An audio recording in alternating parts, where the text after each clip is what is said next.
2026 Oscar விருதுக்கு போட்டியிடும் வெளிநாட்டு படங்களுக்கான இறுதி பட்டியலில் கரண் ஜோஹர் தயாரித்துள்ள ஹோம் பவுண்ட் திரைப்படம் இடம்பெற்றுள்ளது. அர்ஜென்டினா, பிரேசில், பிரான்ஸ் உள்பட 14 நாடுகளின் திரைப்படங்களுடன் ஹோம் பவுண்ட் படம் மோதவுள்ளது. சிறந்த திரைப்படங்களுக்கு வழங்கப்படும் வருடாந்திர சர்வதேச விருதுகளில் ஆஸ்கர் முதன்மையானது. குறிப்பாக சிறந்த சர்வதேச திரைப்படங்களுக்கு வழங்கப்படும் ஆஸ்கர் விருதை தனதாக்க பல்வேறு நாடுகளின் இயக்குநர்கள், தயாரிப்பாளர்களிடையே பெரும் போட்டி காணப்படும். இந்நிலையில் சிறந்த சர்வதேச திரைப்படங்களுக்கான ஆஸ்கர் விருதுக்கு இந்தியா சார்பில் பிரபல பாலிவுட் இயக்குநர் கரண் ஜோஹர் தயாரித்து Neeraj Khaywan இயக்கியுள்ள home bound Hindi திரைப்படம் தேர்வு செய்யப்பட்டு அனுப்பப்பட்டு இருந்தது.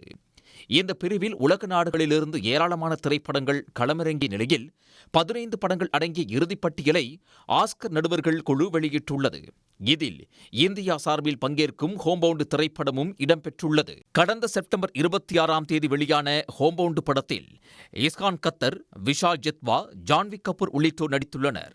நெருங்கிய நண்பர்கள் இருவர் காவலர் தேர்வில் வெற்றி பெற முயற்சிப்பதையும், சாதி மற்றும் மத ரீதியான ஒடுக்குமுறைகளால் ஏற்படும் பிரச்சினைகளுமே ஹோம்பவுண்ட் திரைப்படத்தின் கதைக்களமாகும்.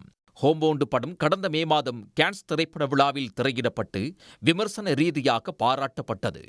ஹோம்பவுண்ட் திரைப்படத்துடன் Argentina, Brazil, France, Japan, Spain உட்பட 14 நாடுகளின் திரைப்படங்களும் வெளிநாட்டு திரைப்படங்களுக்கான ஆஸ்கர் இறுதிப் பட்டியலில் இடம் பிடித்துள்ளன. 98வது ஆஸ்கர் விருது வழங்கும் விழா 2026 மார்ச் 16ஆம் தேதி அமெரிக்காவின் லாஸ் ஏஞ்சலஸ் நகரில் நடைபெறுகிறது. உடனுக்குடன் செய்திகளை தெரிந்து கொள்ள சன் நியூஸ் பெல் ஐகானை கிளிக் பண்ணுங்க.